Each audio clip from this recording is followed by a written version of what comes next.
Offering iyoyo ndikuida. Yes. Chona offering iyoyo hanzi ndikuida. Hazvina Mwari ari kuida. Offering iyoyo ndikuida. The offering that you give during a fast, it is an offering that is given to the man of God. Amen. It's my food. It's my food. When you bring it, I will eat it. I will eat it. There will be no tongues on that particular day. Saka musiwoyo ndichatora ma offerings ako ndenda kuchikenini. Handidye zvangu chikenini asi ndichatsvaga zvimwe zvinhu zviri nani zvekudya. Hallelujah. Imagine dai zvinhu zvangu zvitaurwa naProfet Makandiwa.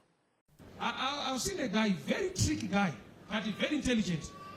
Kana afunga hake mari anotuka machechi ese muri kubirwa muri kutsotswa vakazoti tight vakazoti offering vakazoti chi mauya kwake oti kunoko hatite zvese izvozvo unongopartner nesu ndiyo kamari yacho akaichinja zita zvekuti ani vanhu vakawanda mukomana iyo. Ladies and gentlemen, tichiri patsamba iyaya yatiri kualleger, which we are assuming or making an assumption kuti tsamba yakabva kuna Prophet Makandiwa, which is addressed to I quote as it is written, untalented Chiwenga. Untalented Chiwenga. We are going to look extensively at this letter. Tichitry kuita ma-case study, ma-reference point ekuti zvokutaurwa naProfet Makandiwa ndizvo here. So this is going to be a long series inenge ichitaurwa zvinhu zvakasiyana siyana. So today I just decided to start by kasmonyana kane chekuita nezve kupa muchechi, prosperity muchechi, giving, tithing, and that whole look at now the giving. So we compare and contrast it. Prophet Makandiwa near Apostle T.F. Chiwenga. Apostle T.F. Chiwenga always criticized Prophet Makandiwa kuti that man is evil. Anenge achitorera vanhu tithe, achitorera vanhu mari, achidii. And then murikuona. So we want to look at my practices are Apostle T.F. Chiwenga. Toti Prophet Makandiwa akambosvika level iroro. Takatarisa tsamba yavo E. Takatarisa tsamba yavo E. If you look here, pane pakanzi, what doctrine do you know? Can you compare the doctrine of tithe to your bizarre doctrines? But can you compare the doctrine of tithe yaunondishorera stereki yaunondishora kune mama doctrine ako aunoita aya, which I'm not going to look at now the section today. I'm going to look at it another day. But today ndichatarisa kuti if Prophet Makandiwa is so evil zvekutora 10% tithe, ko Apostle T.F. Chiwenga vakamira sei. So just to do that, I'll use an audio Apostle T.F. Chiwenga. I haven't seen the video church, which means this is a recorded audio, no gonange leaked audio. Correct me if I'm wrong, maybe kune video, but you can forward me the video. Kana muri wananenge vachiti context, you can forward me and we can look at it. So that is what I'm going to play just after looking at my points arezwa na Prophet Makandiwa. I'm going to jump quickly per point E ya Prophet Makandiwa yakanze. If Makandiwa is wrong for taking tithes, should we then choose one that take lives? To choose irano uraya. And again, do we not demand even more than tithe in Jesus' Revelation Church? Kana Makandiwa ari wrong kuti iye vanhu ndavaine tithe kuchechi.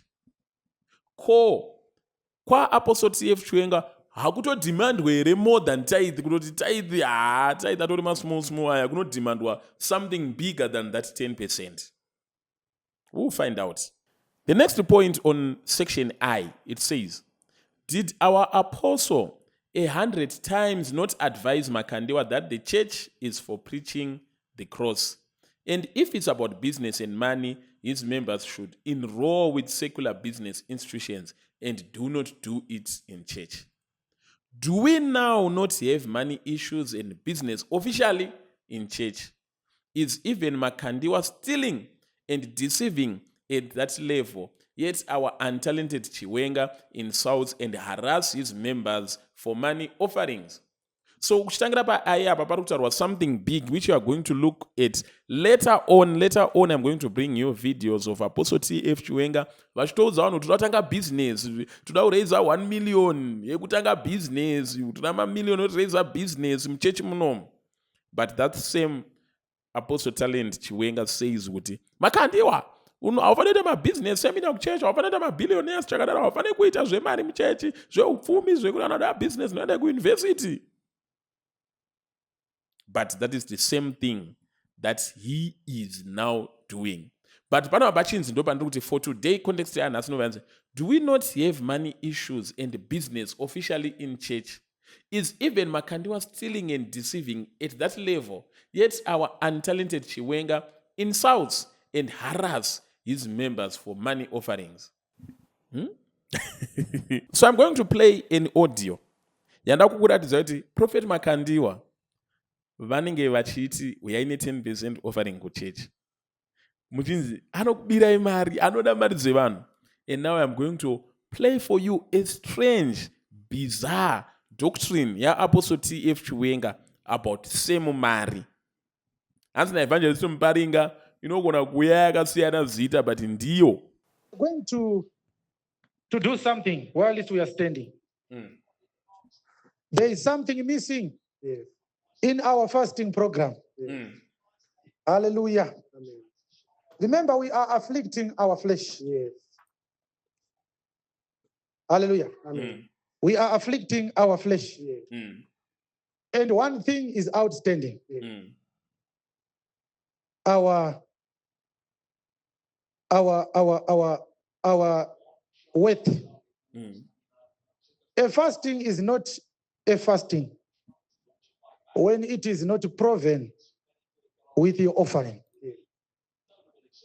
The idea of offering during a fast is not supplementing your abstinence from eating with money.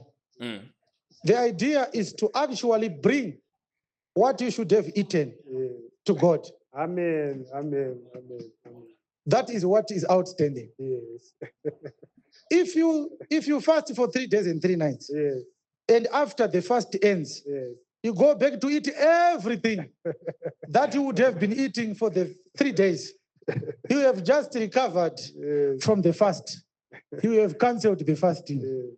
When you are fasting, you bring your food to God. Amen. Amen. I am not eating. Yes. I am afflicting the flesh. Yes. But to show you that I am not interested in this food, Yes. I am bringing it to the house of God. Amen. Saka toda kuti flour yacho yese, nebinzi dzacho dzese, nechingwa chiri mufiriji, nemajarini, nebroccoli, nemasandwich, hem, Amen. ngazvibude Yes. zviuye kuna Mwari Amen. Amen. as a fasting offering. Yes. Your food for the past 3 days Yes. is no longer yours. Yes. Hallelujah, no Mwari. Amen. Hallelujah, no Mwari. Yes. Hallelujah, no Mwari. Yes. So tomorrow at 7 o'clock, we should have already received the value of your food. Amen. If you want to give more than that, it's okay. How much money do you spend in your daily utilities from morning to another morning? That is an offering now to God. Amen. It is no longer yours. You were going to work and you took some leave days. All that you used to go to work, Yes. it is a gift unto God. Amen. Amen. Amen. Ipapapa ndo pachazobuda kuti wanga wakazvinyima here zvechiro zvekudya kana kuti wanga usina. Apa ndo painokubata fast manja. What say? Thank you. Chicken liver iri kuuya here? Yes. Yes. Cheese iri kuuya here? Yes. You don't bring the actual foodstuffs. You bring the value in money. Yes. Yes. And you don't bring the actual foodstuffs. This is an Old Testament practice. Yaitika ku Old Testament. Yekuti vanhu maitika na muchifasta, munonzi zvamanofanira kudai, zvamanoda chiuya inazvo. Handimaona. Ku Old Testament kunoitika matithe yaya, ku Old Testament chichandini. And now Apostle T.F. Chiwenga takes that practice. Wobva kana uchitsanya, you should make sure chikafu chawanga uchidyika uya nacho kuchechi.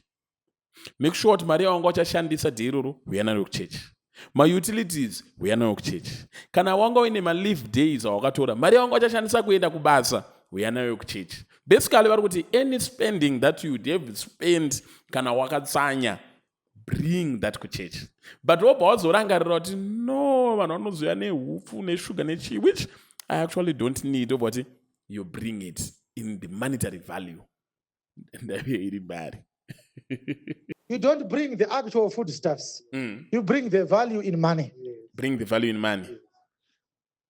Chinoto tugare pasi. Hallelujah. Amen. Amen. Makazvinyima here tsano. Itikunari pasaidi pako. Manga makazvinyima here sisi. Bhutima makazvinyima here. Zvanzi chachipo kuna Mwari. Yes. Chikafu chese, fuel yese, data rese rawaiswera uri painternet. Zvese zvinoconstitute consumption. It is now an offering unto God. Thank you, Lord. Offering iyoyo ndikuida. Yes. Chona offering iyo hanzi ndikuida. Hazvina Mwari ari kuida. Offering iyo ndikuida. Fuel yangu chashandisa, data yangu chashandisa, which means everything chine chekuita neupenyu hwako musi wekutsanya unofanira kuzviunza in terms of monetary value. Zvikanzi offering iyo ndikuida. Mina ikudiwa nani? Ndo imwe nhau yandanga ndichida kuti ndigozotaura iyoyo. Ndoga ngoitaura ndakasununguka. Hallelujah, vanhu vaMwari. The offering that you give during a fast, it is an offering that is given to the men of God. Amen. It's my food. It's my food. When you bring it, I will eat it. I will eat it. There will be no tongues on that particular day. Zvakarayirwa naMwari ukanyatsondibvunza mushe ndokuudza mavhesi acho. The offering that you give when you are fasting, it's food for the preacher. Amen. It's food for the men of God. Anoto pastor vanotopinda muchicken slice. Vodhimanda full chicken. Vodhimanda full chicken. Hazvina kumboshata, hazvina madhimoni mukati. Saka musi iwoyo ndichatora maofferings ako ndoenda kuchikenini. Handidye zvamuchikenini asi ndichatsvaga zvimwe zvinhu zviri nani zvekudya. Hallelujah. Kutocalculator. The problem with this instruction is you can't pretend. Yeah. There is no one who does not know how much he consumes on a daily basis. It's a gift to God. You are not going to decide to give. It's not a free will offering. It's a fasting offering. The emphasis is on kuti ndeyangu offering. Iri kuya kwandiri offering. Imagine dai zvinhu zvamuchitaurwa naProphet Makandiwa. Imagine moment of laughter yaitwa. Ndezvanditaura naProphet Makandiwa kuti kana makatsanya ndikuda mari dzese dzamamuchashandisa, I need it here and I want to eat it. Isn't this more than tithing inenge chinzi inodhimandwa naProphet Makandiwa? Ndiani aronyatsoda mari apa? Anoteera nevanhu vakatsanya. Obva kuti ndikuda mari yamamuchashandisa nhasi, I need it. Mwamanenge wakatotsanyira kuti vanzwa nenhamo kuti rege timbonamata. Mari yamamuchashandisa nhasi, I need it. So ndozvikunzi mutsamba iyi. Who is more evil? Kuchechi kuida tisi kudhimandere even more than tithe inodhimandwa naMakandiwa. And very sad for those wakabuda chechi yaMakandiwa vachitwa kunopinda kuJRM, because it's sad for them, because vakatiza tithing vachienda unozwa kuti tiri kuda mari yese yamuchaspenda kana musi wamamakatsanya mari yamamufanira kuspenda, we need it here. Who is more demanding here? I've seen a guy, very tricky guy, but very intelligent. Kana afunga hake mari anotuka machechi ese muri kubirwa muri kutsotswa vakazoti tight vakazoti offering vakazoti chi mauya kwake oti kuno kwatite zvese izvozvo unongopatna nesu ndiyo pamari yacho akaichinja zita zvekuti ani vanhu vakawanda mukomana iyi but iri kungobudira ikoko yavasina kubuditsa kuno vakanobuditsira mberi yakanochinjwa zita kuti igamuchirike ndiyo. Kasiti kakandokada itaurudza ngosaidi pako kuti ndiyo panhamo inonzi rora panhamo inonzi chema ndiyo ndati uchiniti ndiyo ndichikutsanangurira. Kana watambira inonzi salary ndiyo, panhamo inonzi chema ndiyo, panororwa munhu inonzi rora ndiyo, kana weta akuda kupiwa mbichana anoiti tipi ndiyo, ufunge inotomudzi tipi iyo chaiyo. Kun'anga inonzi makwati. Sa usabviswe panzvimbo nehutsotsi hwemashoko. Get understanding. Right. Asakuti mutema ukataura nechirungu so. Ukamuti monkey, anoti I'll sue you. You can't call me a monkey. But ukamuti makadi mukanya anokutikira drink. It's the same monkey in a better way. It's the same monkey. in a respectful way. Not in your mind, but it's the same thing. Yes. Unobva pane ropafadzo yako wapiwa mashoko asiriwo. Unoita zvaunga uchirambidzwa kune imwe nzira yeti wabviswa pa-right place. This is just the beginning. We've got a lot of videos that we are going to do in a context letters, and we are going to be juxtaposing them with my videos and my audios. Apostle Chiwenga.